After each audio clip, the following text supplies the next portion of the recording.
Forget what they told you in Sunday school. God's not mad at you. You don't have to make America great again.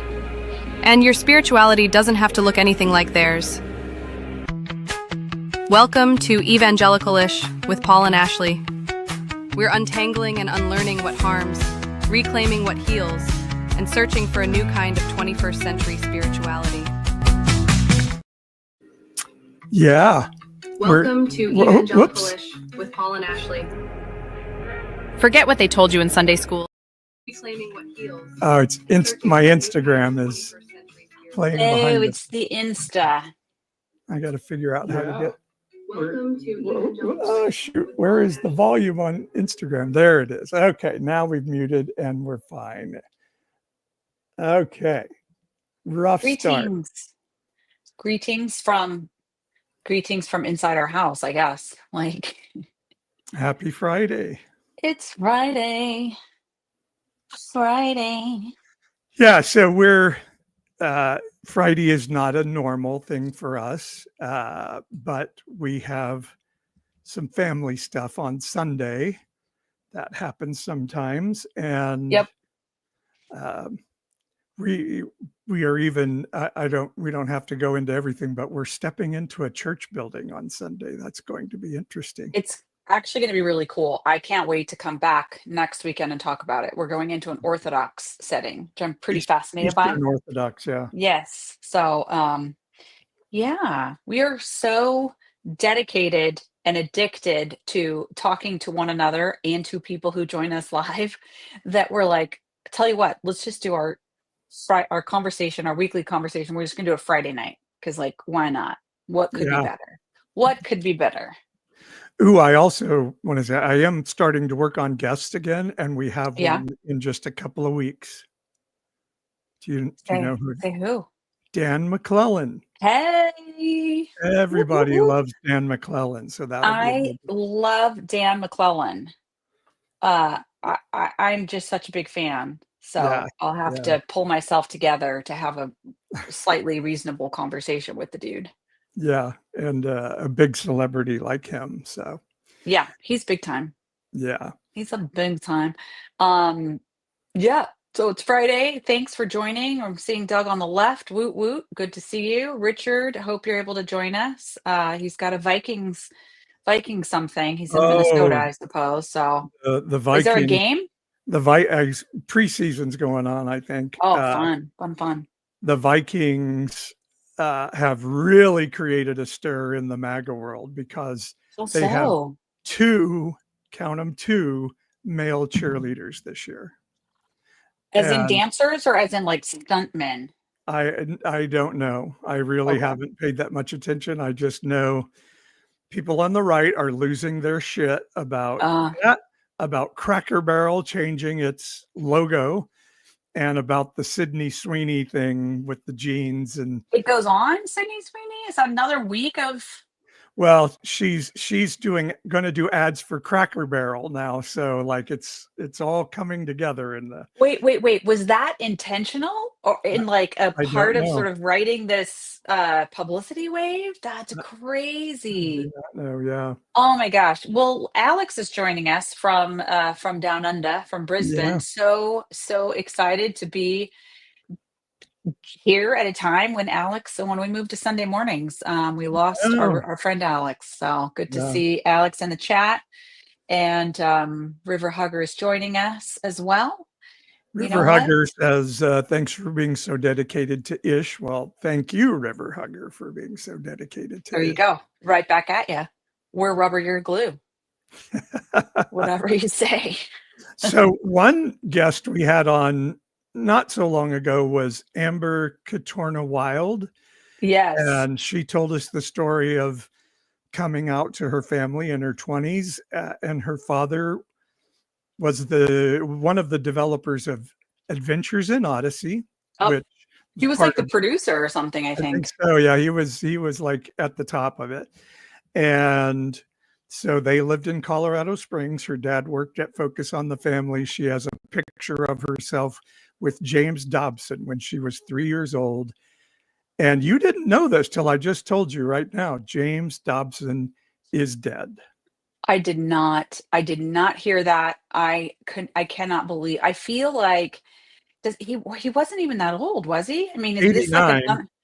oh, okay. I Yeah. guess I just have him sort of frozen in my mind, his voice on the radio and being, a much younger person. So I didn't even consider that he was getting up there in age, Yeah.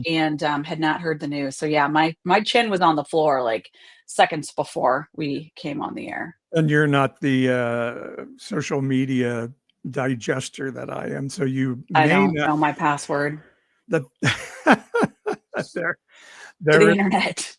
there is a whole thing going on the internet of like people celebrating that James Dobson is dead. I'm gonna say right there, it's crossing the line. Like, it's just too much. I mean, can we not critique a man's life work? For sure, but, like, give some room just for he was a human being, and why do we just have to just, like a rabid dog, go to that, Just come on. Like, it feels so terrible when haters do that to, like, somebody you care about. Why would you turn around and do that to another person? Oh wait, I need to turn on this stream. I forgot to do that. So to me, it comes down to this is a man who has really traumatized the lives of millions, Yeah. millions, Yep. and Fair. I get it. has kept it up all his life and continued going and you know being a part of a racist movement of the moral majority and the damage that he's done is incalculable. Yeah. And so you and well, you hung up there for a second.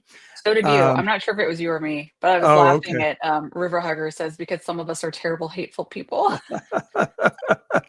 I think there are, and there, people have. It's not like people came just out of the woodwork today. There are social media channels dedicated to remembering the pain that James Yeah. Dobson called. Yep. And I'm not Yep. kidding when I say it's millions of people. He has Wow. harmed Wow. and traumatized so many, and there is, I think, a space for somebody with trauma to be able to say, I'm sorry, I just cannot be sad about this person going because the pain they've caused is greater than my human need to try to, eulogize them positively. So, Well, I understand that. Well, let me say this. I recognize that. I don't know that I understand it, but I recognize that, and I can, like, in my mind, I'm like, okay, that's something I don't know, and I it's not hard for me to believe that people feel that way, and justifiably so. I obviously think there's a difference between eulogizing someone positively and, and, like, right, again, tension. How do we hold, like, it needs to be said, it needs to be okay to say, this is the impact this person's work had on me, these things are true, and this also was a human being. But, again, it's people are on their healing journeys, and I don't I, know what it's like to be in those shoes all the and I time, think so if I get if it. somebody just didn't like the politics of someone, and so they're like, Yeah. "Yay, I'm glad you're dead," I would have a problem with that. But John MacArthur died last week, Wait, and not last week, right? was it Like, last John MacArthur?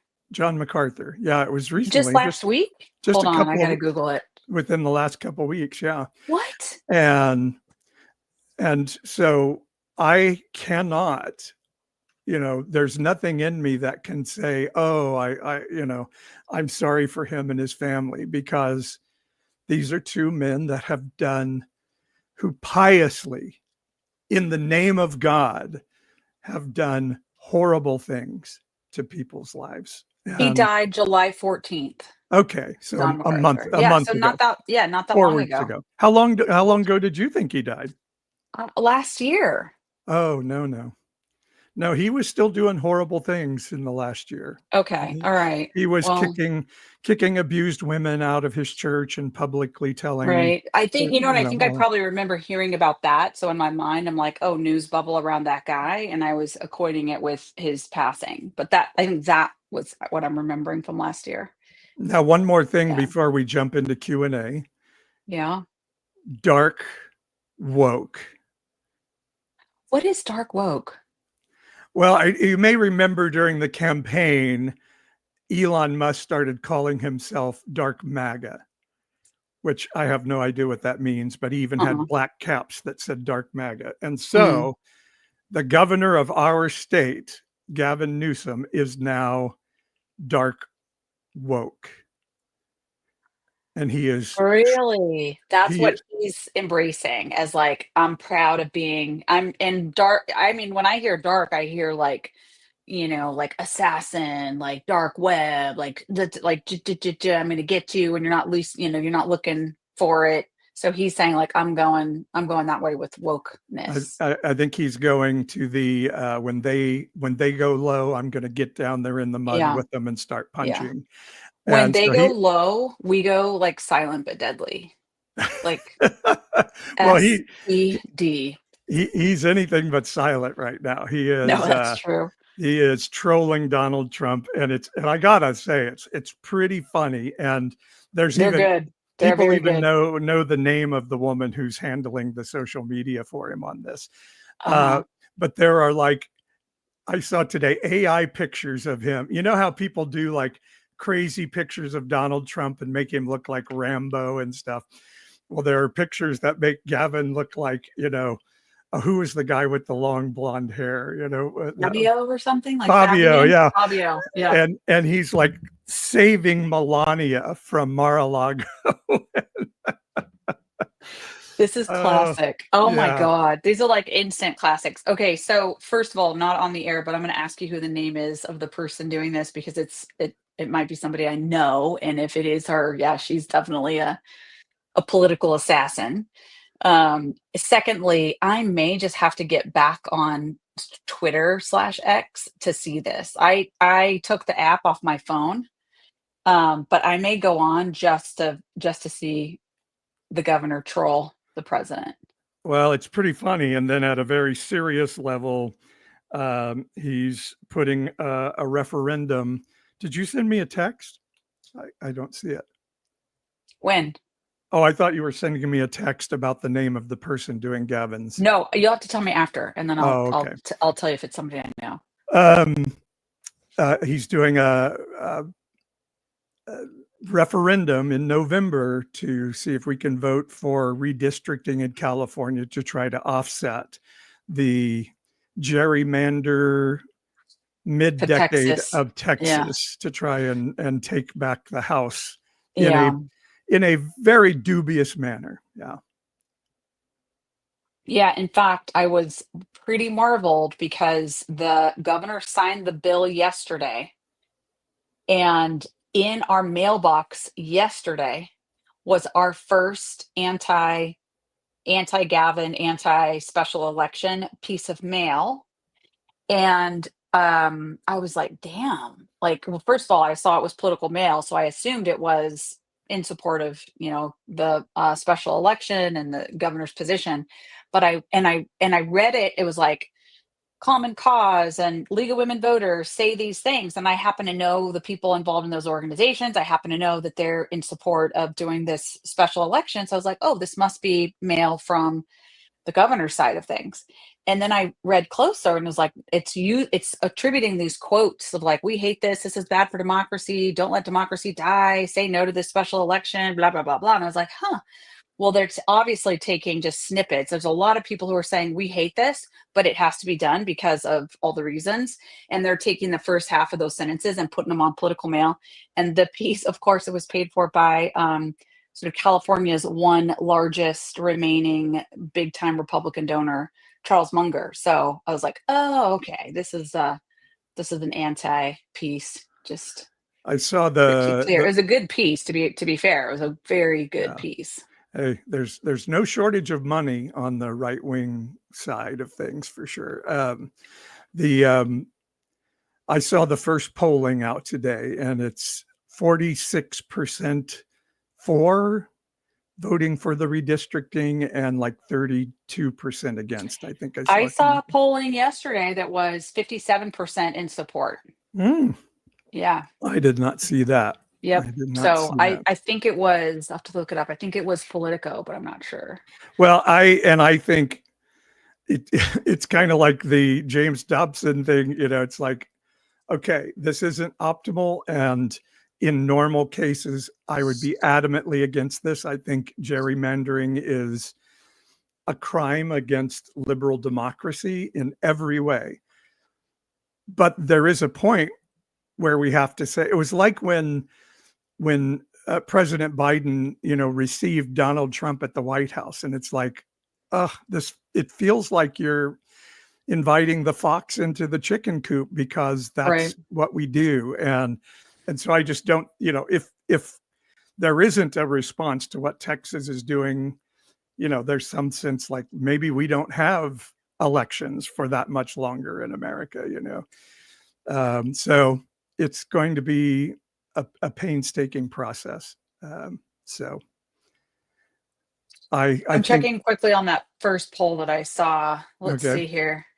You're right. So LA Times is reporting on a UC Berkeley Institute of Governmental Studies poll that shows 46% said it was a good idea, 36% said bad idea, 48% said they would vote in favor of the temporary gerrymandering efforts if it appeared on the statewide ballot. Nearly a third said they would vote no, 20% said they were undecided.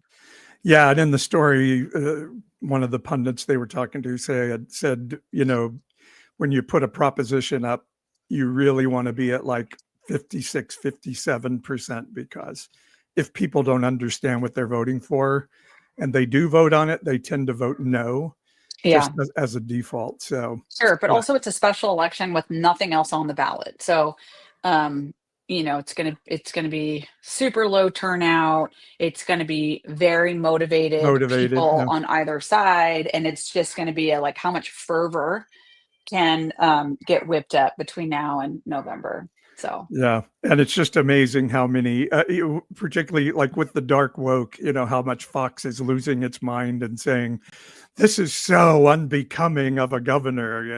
You're the yeah. governor of the biggest Well, state in the union. And you're I like, can't. I can't how, with the hypocrisy. how do you do that? I mean, like, how do you Yeah. sleep at night? I guess because they're very well paid. The most stunning thing about Pete Hegseth being picked to run the Defense Department was the fact that he makes like almost $5.5 million as a weekend anchor is such a funny word at Fox, but as a weekend guy at Fox, he was making like five A and a lot of half money. million dollars. Yeah, Yeah, a lot of crazy. money.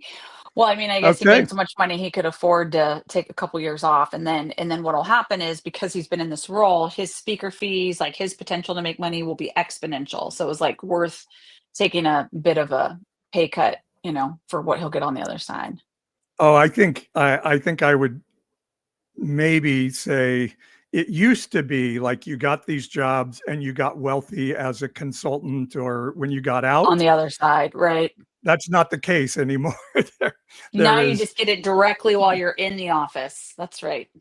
Jesus Speaking Christ. of grifters, and we got to get going on our questions, but Riley Gaines, who is the swimmer that came in fifth, that's super famous for her anti-trans in sports stance, is now selling ivermectin on social media. So it just, For what? oh, it cures everything. It is like Ah, the medicine man cure all. You take this horse medicine and you'll never get bitten by a mosquito ever again. It's like, no, I'm kidding there, but I know. it's this mirror. You'll never get the flu. You'll certainly never get COVID, if COVID even really exists, all of those things. So, Mm.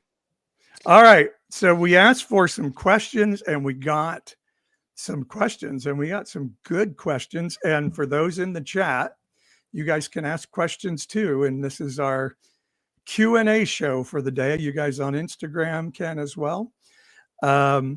So yeah, a really good question came in for you, that I think I want to start with By the because way, I have not seen these questions, so this is like hot take for me. hot takes.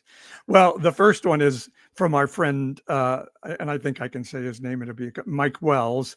He says, my question for Ashley is, why has she never been to a Tuesday night tavern theology? And he said, oh, and Well, we miss you too, Paul. So LOL. Okay, do you want to say what tavern theology is real quick? yeah, for years and years, these theologians from the Mennonite seminary in our town were getting together at a local pub and just chewing on theology together. And then it kind of grew into a social group that became about politics and theology. And so certainly through COVID, we did it on Zoom, and we would meet at a restaurant like every Tuesday night. And it was kind of my church after I left church. Just wonderful people who cared about each other. Okay, so it was like church in a bar, super cool idea, super fun, great people. So a couple of responses. One, I actually did go a couple of times, and Mike was there, so I'm offended that he doesn't remember. Obviously, I think he mentioned like you haven't been there quite some time or something. Oh, I haven't been in quite some time. That's true. So, two, kind of like Tuesday night, I have like a favorite yoga class I go to. So like that's a fun thing for me to go to. Three, I kind of work every night. If I'm not at yoga, I'm like catching up on work. Running a nonprofit is a grind. And so Yeah, I'm this never is kind of true. not working during the week. And four, honestly, I think when you were going and most active in going, it has been during a time where I think you needed your own space. Yeah. And it felt a little bit like I was encroaching on your friends, your space, and you really needed that time and didn't need to be like taking care of me in any way. And so the few times I went, I just thought, well, I don't really think this is super value added for me, and it's hugely value added for you. And I think it's a problem if I'm here. So I just kind of faded to black on that.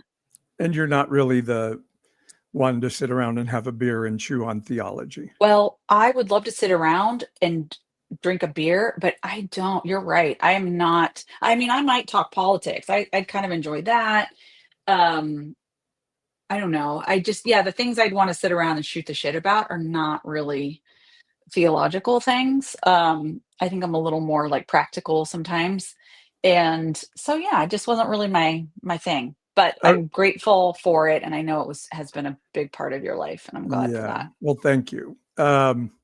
So before we get to the really good question for you, an anchor person from Channel 47 is on Instagram, and he says he's very happy to be able to see you. And because we're mentioning Channel 47, I'll put this up. This is there you go. A promo for an exclusive story. Channel 47 has the exclusive on me. And if you live in the Fresno area, I did an interview with Brian Dorman. Hi, Brian, on Instagram. And next Thursday, you can see the story's going to air, and I'm super freaking nervous about it. So yeah. Wow. I was just thinking about that today. So next when it comes out, you'll have to post it everywhere and share and get people's reactions to it. That's exciting. Yeah. Exciting. Sure.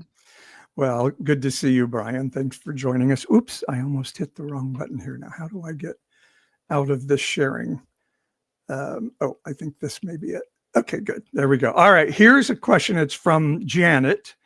She says she's from the area. She says, at a recent League of Women Voters meeting, a former aide of Ashley spoke of how Ashley returned a gift when she was in elected office at this time when we have a crisis in ethics in leadership.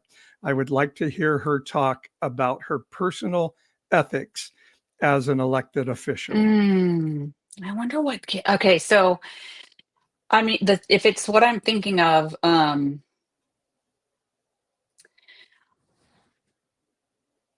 feel like and there's a couple different things it could be. But it could have been this one.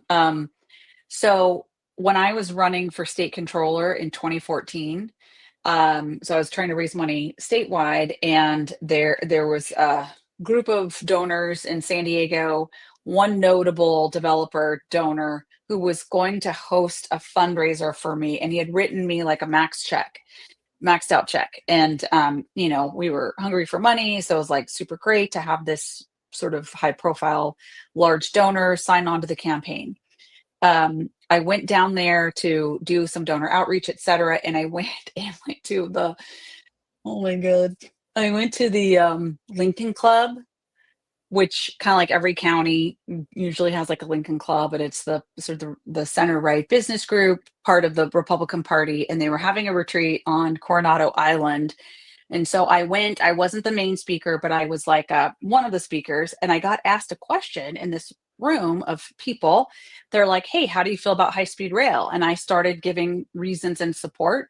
As the mayor of Fresno, where the construction had started, I support California high-speed rail for these reasons. It's cheaper than building more highway lane miles, cheaper than expanding airports, blah, blah, blah. And it's like an innovative, I did all the things. You would have thought, speaking of silent but deadly, you would have thought that it was like the fart in the closet, and like the whole room was like, had this look of terror on their face. And turns out, I didn't realize it, but the major newspaper in San Diego for years, the editorial page had been bashing on California high-speed rail.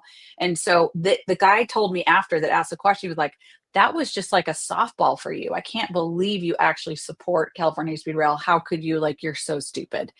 Well, the guy who wrote me that big check was in the room, and he called my fundraiser the next day, and he was like, I can't believe her position on high-speed rail. I'm pulling my support. And he used some language.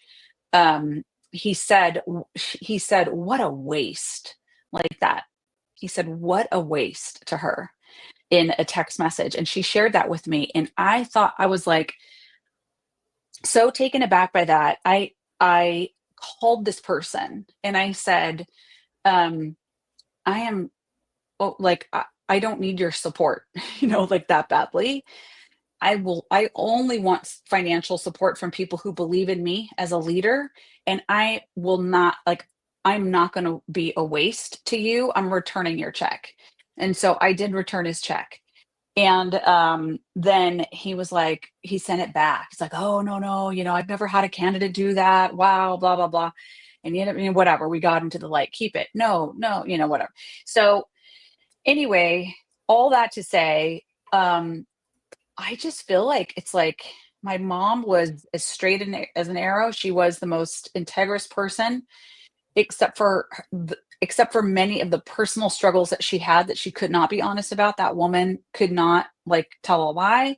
And she drilled that into me of integrity all the time. And also a lot of if you lie, people are going to find out. And there was a lot of sort of fear in it too. So it's probably I grew up just be as absolutely spit polished honest as you ever can be. And you for sure don't mess around with money. You never mess around, always above board. So I think when I first got into elected office, I didn't know what else to do other than just be that person. And I realized the second you kind of deviate from that, it just gets way too complicated. Stop, you're going to get in trouble, whatever. So just always be very, very, very, very conscientious when you're in a public role, Yeah. and also life in general. So. Yeah. And I definitely can tell people, and it's kind of a little bit of my funny story, is I was, a sportscaster here in Fresno and on a network affiliate. And so I was a little bit known, and I did a sports talk show. And so I had some visibility in the community. And occasionally I would be at a restaurant and the restaurant owner would be like, hey, I really love the way you do your stuff. I your meal's on me, and so get a free meal every once in a while. Then when my spouse becomes mayor, she's like, no, I have to pay. I have to pay. You cannot give me a free meal. If you give me a free meal, I have to report, put it in my report and all this stuff. So I no longer was ever able to get a free meal once you ran for office. No, not for those 8 years, that's for sure. Yeah, And and I also know that you were stopped by a police officer for turning right on red at a turn where you're not supposed to turn right on red, and you got stopped, and the cop was going to let you go, and you said, "No, write me a ticket. Write me a ticket." If blah blah. yeah. So your integrity was sky high, and I've always asked you, like, how did we not get super wealthy when you were elected to office? Just like that's Everybody else gets super wealthy off of it. no. Well, and I had a team, and I don't know who it was that spoke at this local event, but there were 2 women in my office in particular that like they were every bit as firm on these things. And so, there was never a question. We were going to be handling all that. And River Hugger asked in the chat if I ever took contributions from people that I then later opposed on an issue. Absolutely. Absolutely. I mean, I knew from the very beginning, and I feel like I even communicated this to donors, like, if you support my candidacy, you're getting something, like, I'm going to say no to my friends. Absolutely. That's what you should want. They should value that. And there were people who didn't support me, and then I ended up getting elected, and then they all come around and try to donate. And I did take those donations and then like did what I wanted to do for the city. And of course they became pretty fierce opponents because they didn't like that. But yeah, that was an easy one for me as well. Yeah.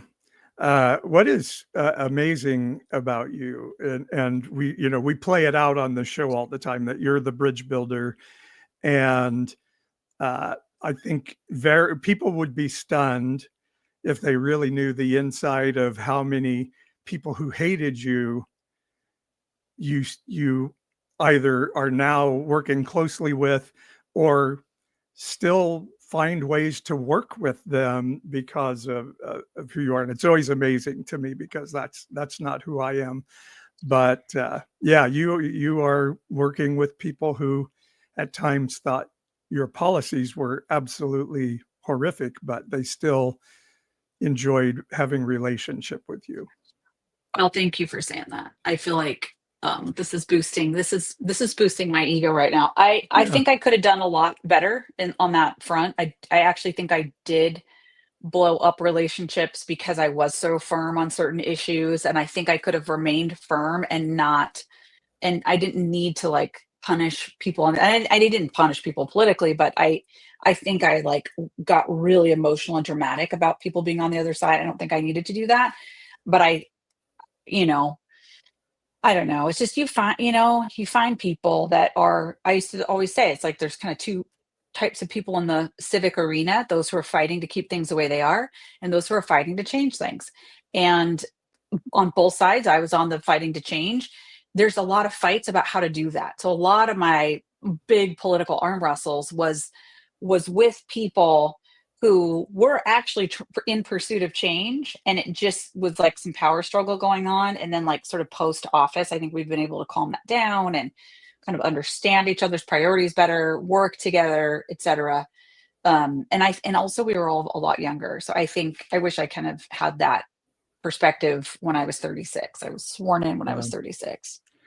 Speaking of high-speed rail, I'm thinking back to that time, and in some ways, maybe for me, it was my first real encounter with the sort of partisan, there is no having Mine a too. discussion about this. Yeah. Mine too. Yeah. They train to nowhere, a boondoggle, and everybody starts using these words that they're being told to use by Right. Republican pundits and elected officials. And suddenly everybody's just against high-speed rail.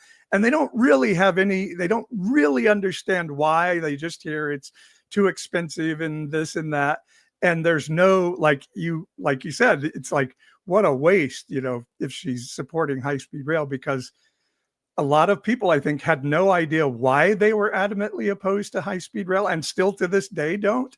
But they just knew they were supposed to be against it, and it was a boondoggle.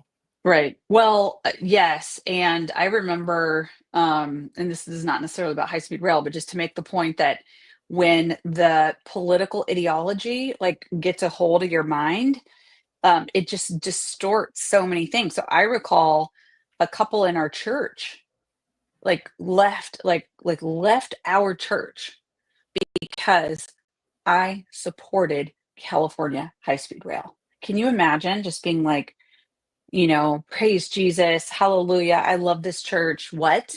The pastor's wife is supporting a major public works project in the valley. In the name of Jesus, I'm out. Like, isn't Yeah. that just weird? Like, I what the frick? I had an elderly couple chew me out in my office for your support of high speed Well, that's rail. probably who I'm talking about, Yeah, actually. probably. Yeah. And yeah, and then let's not even get into when you said you were for marriage equality. Let's not even go there. All right. I guess this is kind of in the same line of what Thomas says, why can't Republicans see the obvious similarities between the MAGA movement and the movements in Italy, Germany, and Spain running up to the Second World War, demonizing small, powerless groups, ultra-nationalism, ultra-militarism? We all know how this ends. I don't know if you would agree with that assessment, but Thomas wants to know if that's, maybe he wants to know if you would agree with that, and why can't people see that that's Well, is that something question going. for me or for you? You could take that one. Yeah, I mean, you're the deeper politics person. I mean, I for a long time, refused to make the 1930s Germany comparison to MAGA. It just was Right. a non-starter. But I love history. I was a minor in history. I love American history, and I particularly love World War II history, and have studied it and read about it. And the similarities are mind-boggling. Yeah. And it is hard for me. And in fact, I don't hold back now. I do believe how Germany fell to fascism is very close to what's happening in America today.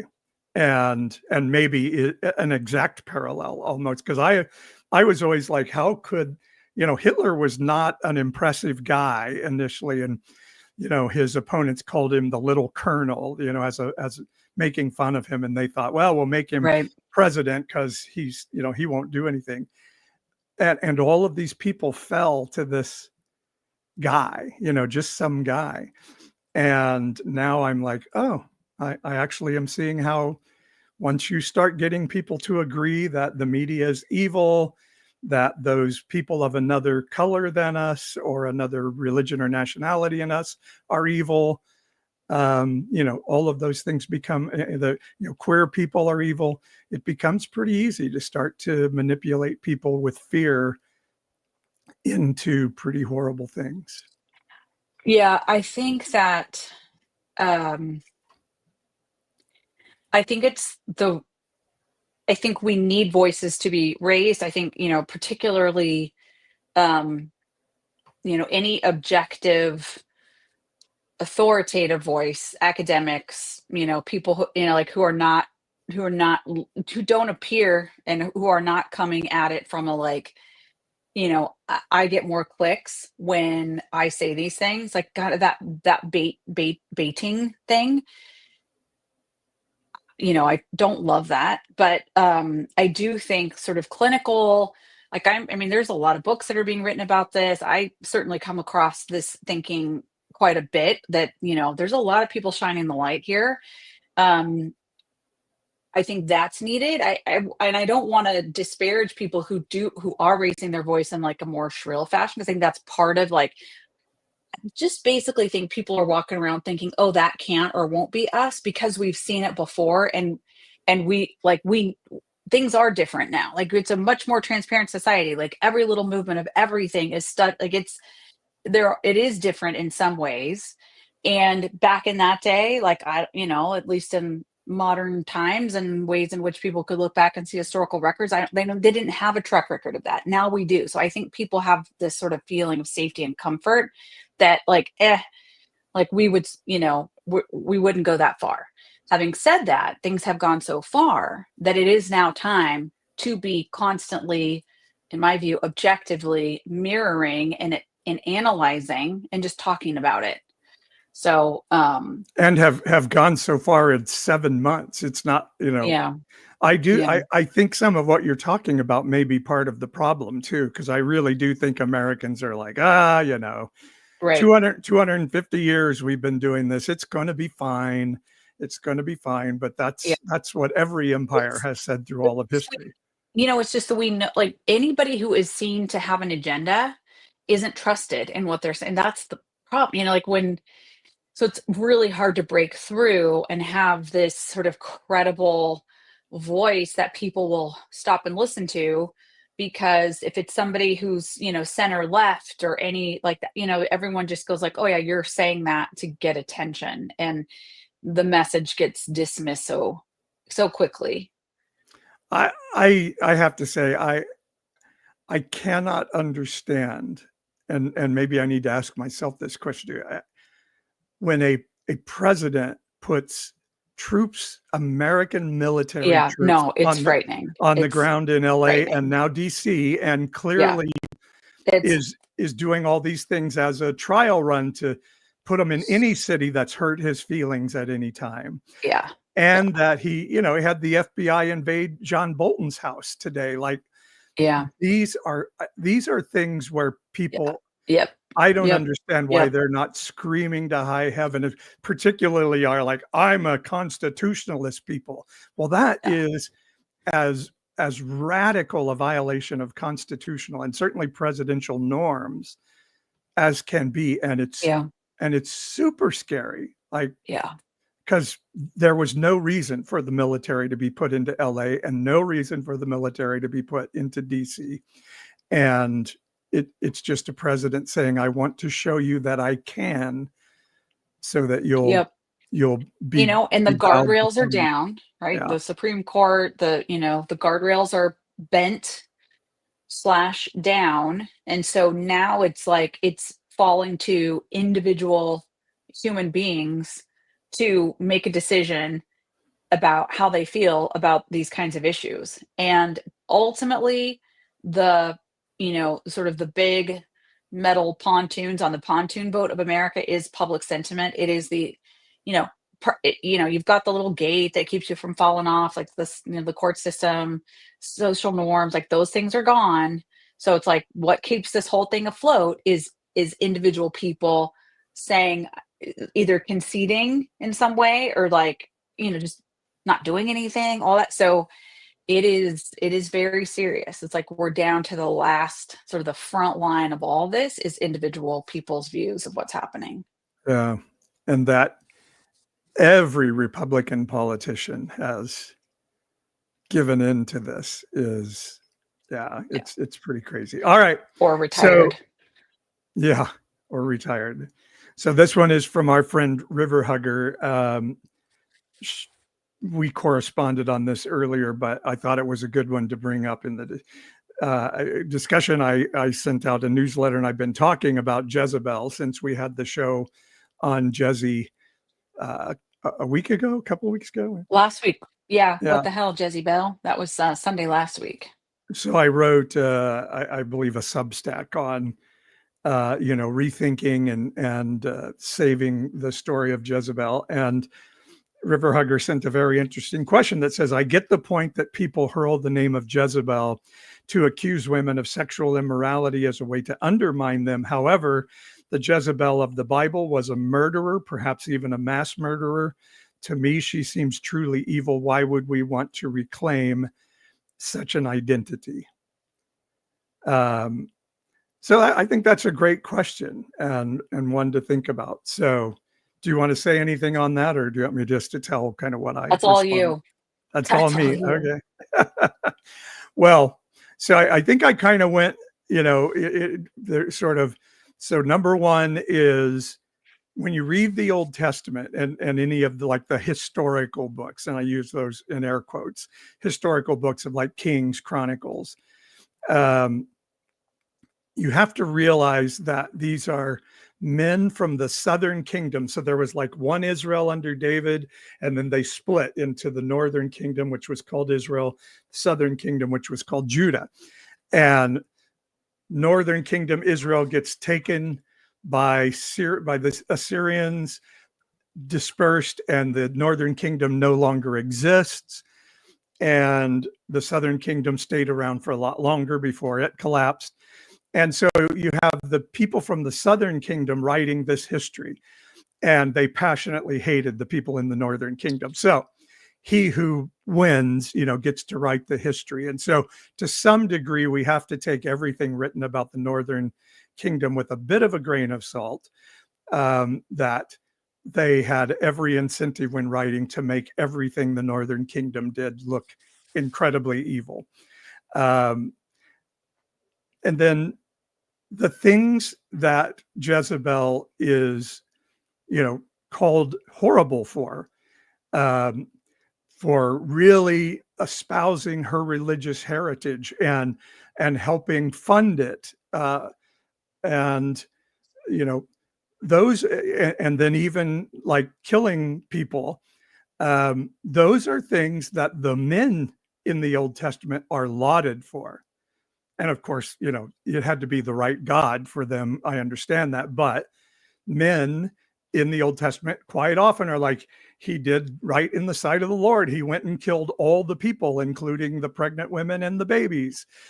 And then Jezebel is called something horrible for it. And so it just seems to be patently unfair. And I just think it's really important that we don't ever think about the fact of this was probably a traumatized little girl who was given by her dad to a king from some land she knew nothing about when she was probably 12, 13 years old, in a foreign land, foreign language, foreign religion, never to see her parents ever again, and married to some guy who owned her. And she became this powerful force in the country. I think there's something amazing about that story that we lose. And when we lose it, then it becomes this way that a patriarchal society says, oh, powerful women are evil because Jezebel was evil. And so I think at least rethinking, like, are we sure this isn't written from a perspective to make her look evil more so than, and totally leaving out the fact that she was kind of a badass, to be able to do that. What do you think? I think it's you raised some really interesting points. I think we should ask Dan McLaren about that when he's on in a couple weeks. McClellan, yeah. McClellan, because yeah, I mean, it just, everything you just raised is like, oh, I want to unpack all of that and understand, how do we know these things? And, again, love to just hear the historic objective things that we now know that, yeah. Well, I love Alex's comment about a lot of this was just like emasculating a dude, and that's, that's kind of how it's been represented.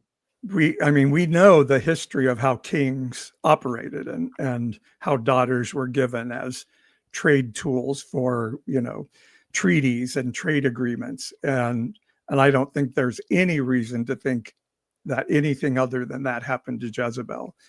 Because we don't see anything of the story of like Ahab was walking down the street one day and fell in love with this one. There's none of that. She just shows up as the wife of the king. And it's kind of, as I've been thinking about this, kind of interesting to me that, we laud Esther, and everybody always told you, you're an Esther. And I told you, like, okay, good story, Esther. And I don't want to belittle her too much, but Esther's power was that she was really hot.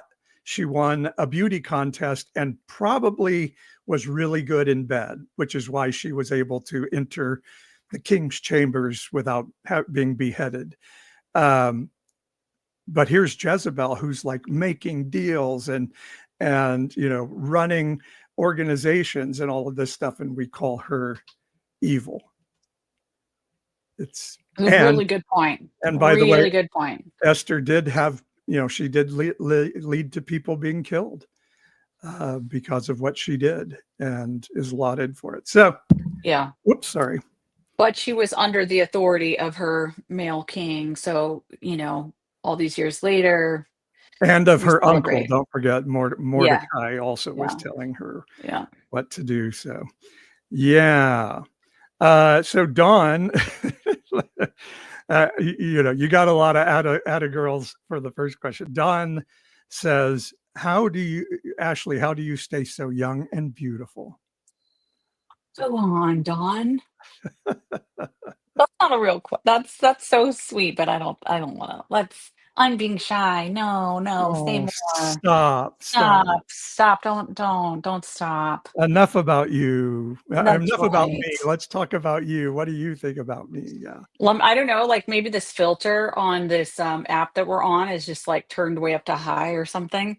I noticed that, so I got a new computer and my Zoom setting, like, a guy never put a filter on Zoom before, and then somehow I was, like, playing around with that, and my Zoom filter was turned on so high that, like, my whole like, you couldn't even see my nose except for 2 black holes. I was like, "Okay, might need to dial down that filter a little bit," but also, like, who knew you could make yourself look like 15 years younger with a Zoom filter? Well, I I don't know know. Carrie Lake knew she could do that. She was the filter Was she queen. filtered? Oh, That should all the just be a time. thing, like, if a person doesn't have a nose except for 2 holes in their face, like, that's a sign. And you know who else was filtered was, remember, Moonlighting, the show with Oh, Bruce yeah, yeah, that yeah. launched That was Bruce like a Willis? right. That was like a creative decision, right? Like, that was supposed to be like a feature of the show was that I don't know the story of that Well, exactly. every shot of Sybil Shepherd was filtered, and so she had Right. kind of this No, glow. yeah, the Yeah, glow. I know. That, I want that. yeah. It's all about the lighting, kids. That's Yeah. the takeaway. It's all about the lighting. Evan says, and you all may know, I have a Substack called Sacred Rebellion. And Evan says, what does Sacred Rebellion mean? And why did you call your Substack that? It's a good question. Um, I could partly say that it was a Chat GPT suggestion. Uh, and I thought, ooh, that's really cool. Um, but I think it's so. Let me think how I can best answer this. I am dealing with a couple of videos and content about the not all Christians mantra. Like there's always this like, oh, why do you say that? Not all Christians are like that. And I'm saying there is the Cinderella effect for people. Like we always make ourselves the hero of the story. We always read ourselves as the good guy in the Yeah. story. And so the second you say, I'm not talking about all Christians, then every Christian says, oh, he's not talking about me. And so I look at how Jesus dealt with people, and he dealt with people groups a lot. And so he would say things like, Jerusalem, you who killed the prophets. He didn't say, now, not all of you are prophet killers. I want to make that very clear so nobody's offended, but some of you either have killed prophets or you have the spirit of prophet killing, but a lot of you don't have that, and you're good. There was never a moment where Jesus said, I'm going to criticize the Sadducees now, but I want to make it very clear that not all Sadducees are bad. He just said, no, there's a principality over this group of people, and I'm criticizing that group. And I think there's a principle of like, if you're under the principality of a community, you are responsible for how you respond to that principality or groupthink or mindset. So sacred rebellion, I think, is my idea of like, I'm not screaming just because I like to scream or I'm making zillions of dollars. Everybody says, how much is George Soros paying you? I'm like, when do those checks show up, man? Yeah. I am waiting. It is a sacred duty of saying, I don't go along with the crowd. I don't go along with the mob. I am the kid in the Emperor's New Clothes story that says, wait a second, when everybody else is saying, great outfit, great outfit. So I think that's what sacred rebellion means to me. Yeah, I don't think people understand the thoughtfulness behind what, when you like you pay a price, there's a sacrifice that you're making to use the words you use and take the tone that you do. I mean, I personally don't. I wonder when I hear you say that, like, well, Jesus did it this way, and I think, well, was sorry, I'm just getting a message. What, like, in that time, was that an effective and accepted way to communicate? Because in this day and age, it is actually, I find, more effective to say, hey, I'm not talking about everybody, but I do want to call this out. And I'm going to ask people to challenge their own hearts and say, if you're finding yourself in this mindset or this camp, you need to deal with it. Like I don't know if the way you take on your commitment is ultimately, I just don't know. But I do know where you're coming from as you're trying to Yeah. do it. I do know that your heart is to challenge in order to bring about a shift. I just wonder if people can hear, because they just can't get past the, like, being painted in such a broad brush. I would push back on that definition because, I tell kind of right-wing Christians all the time, I'm not trying to change you. I'm trying to tell people they don't have to be you. And so, people in the chat, people who DM me, they're like, thank you for finally having somebody who's willing to say it out loud. And so what I would call a calling, I guess, is much in line with Ezekiel's, which, when God told Ezekiel, I'm going to send you to your own people. Like, if I sent you to a foreign people, they would hear you and they would change, but your people aren't going to change. But I'm sending you to them anyway, so that you can declare what needs to be declared over them. And so that's kind of how I look at it. Somebody's deep in the Trump tank. I'm not trying to change their mind. I want somebody else who's sort of MAGA adjacent Christian, but doesn't really feel right about it, to be able to say, oh, you mean I don't have to do that? Like, I'm not going to hell if I don't vote for Donald Trump? Yeah. Those are the people I'm talking to. I wonder if those people can hear you, though. I get a lot of messages from them. So really, I mean, I think I get the affirmation of people who have been harmed by the political religious right, saying, like, thank God somebody is, like, standing up to. I get the validation that comes from that and the freedom, and I think I understand that. I don't discount that either. That's not invaluable. Yeah. No, it's not. But I think people who are, like, as you put it, like Trump or sort of Trump adjacent and in the evangelical church, that, potentially could be open to, like, I don't think that profile of person can listen and hear what you're saying. Well, I don't know what else I would ever have to say that would make you think it's okay. Maybe No, I mean, if Donald Trump got saved under what I said, but, Jesus did what he did. And then, Nicodemus came at night and, like, I don't want any of my friends to know I'm talking to you, but I want to talk to you more. And I think there are a lot of people out there like that. And I think there are times to just say, you guys are all full of shit. You are all full of shit. And the organization is full of shit. And if you can't see that, I'm not going to try to spend a ton of time talking you out of that. And that's kind of who I am and what I'm gifted at doing. So, yeah. Well, and I get it. I also want it to be okay for, people like me who are more bridge builders to be like, yeah, I don't have to communicate that way. I don't have to, right, to be able to listen, understand where you're coming from. How, you know what I mean? Like, because I do think it takes all types. I don't think I've ever told you not to be that. You And you 1,000%. tell me I'm not. all the time that you don't like what I do. That is So true. let's be honest about what's happening here. I'm, the That is I a fair point. I think there is there are times when I'm like, oh, be the holy middle. Yeah. Oh, that's Yeah. great. You don't, you get to make everybody happy. Isn't that great? And Jesus, said the lukewarm, in Revelations, I don't know if Jesus said it or not, but he's quoted as saying, um, if you're lukewarm, I'll spit you out of my mouth. Like I Yeah. would rather you be hot or cold, Yeah. so, Yeah, I um, know. Shit got real. River Hogger says in the chat, where's the marriage counselor? Y'all be the no, marriage counselor. Like this be is it. how we do it.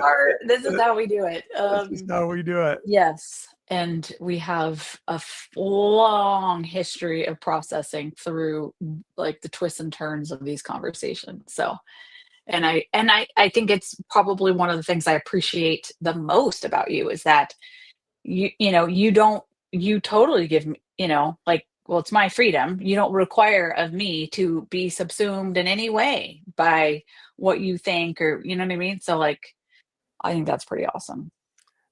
And River Hugger, I appreciate the sentiment. If this was, I don't know how many years ago, you can help me decide, but one of us by now would have been like, I'm out, Like, put the camera in. I would say a year and a half ago, maybe 2 years ago, or we prior would to have been that, in the, oh yeah, well, let me tell you what I think about you. Yeah. But now we're able to just say, hey, I don't like what you're saying right now. Yeah, I And see it differently, and I don't think I'm necessarily right. I'm just telling you how I see it, and I and don't think I I don't know. So, yeah, and I think we do a pretty good job now of like, okay, I hear that. I don't agree with you. I yeah. think you're wrong, but I'm here to listen, and you listen to me when you disagree And with it's me. just one of those things. It's like, I don't think we're ever really gonna know what is the most effect. And in fact, a couple weeks ago, we were talking about a title for a show, and I was thinking like, build a bridge or blow it up. That's kind of the story of you and me together. And I think what we have learned in walking life's path together is we don't know. And sort of like, I can make room for people who have the approach that you do with like, no, no, blow it up. And then I think you obviously, and I appreciate that my approach is more socially acceptable. So like, I don't need as much affirmation as you do. You're right, because like the world affirms people who like kind of handle their stuff the way I do. I think it's harder to do what you do, for sure.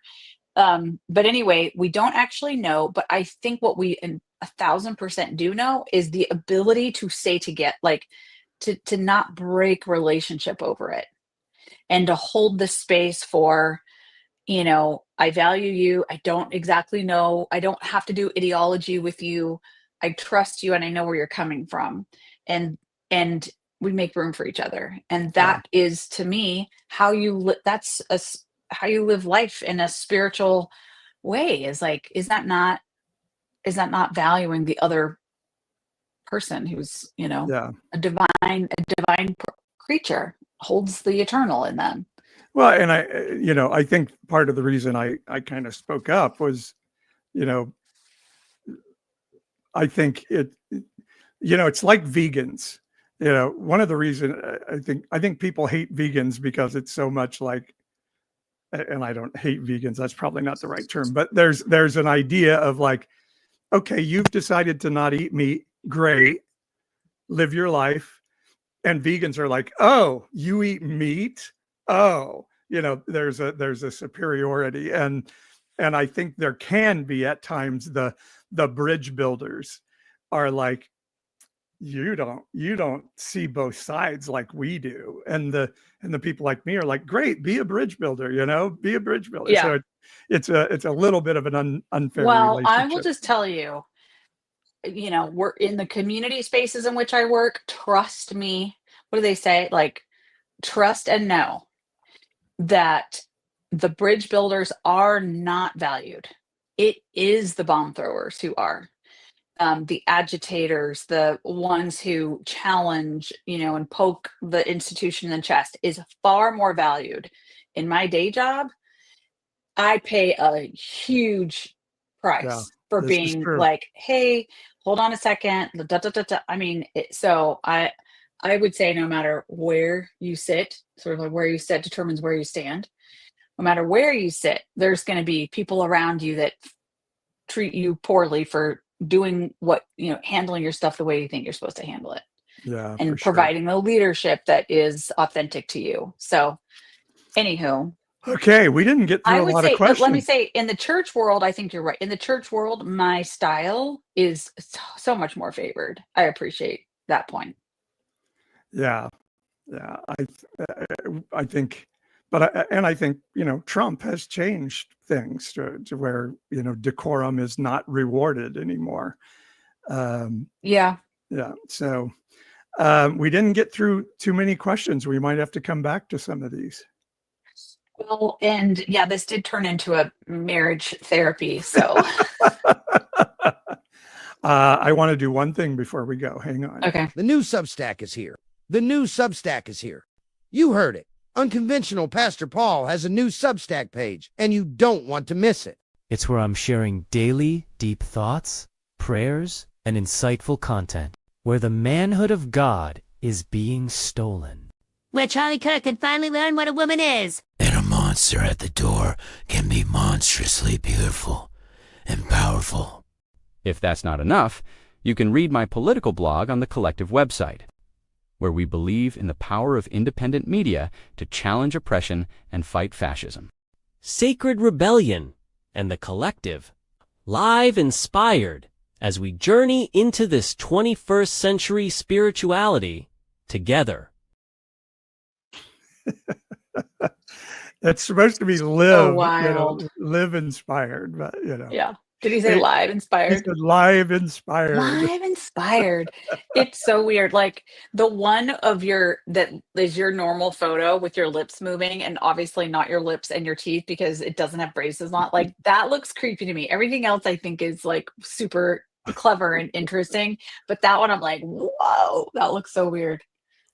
Well, the one with the shoe on the ground, is supposed to be people getting taken by ice, but if you really look at it, it's just like people walking in circles. So it's but it's kind of I just think it's kind of funny / creepy, and I mean that it can do that is just pretty wild to me. But anyway, the point is, I hope you'll check out the Sacred Rebellion Substack and the Collective blog site. Beautiful. All right. It's Friday night. I kind of like Friday night. Not bad. It's kind of cool. Yeah. We had a little fun Friday night here. So we got to sign off and go veg on the couch, I think. It's been a long day. Go watch our Billy Joel documentary. Oh, yes. That's fun. I mean, it's a lot. It's like 4 hours long, but it's really good. But Gotta go finish it. Yeah. All right. Good night, everybody. Have a great weekend. Thanks for hanging out with us. No podcast live stream on Sunday. We will not be on Sunday morning this week, but we will be back next Sunday at a device near you. See ya.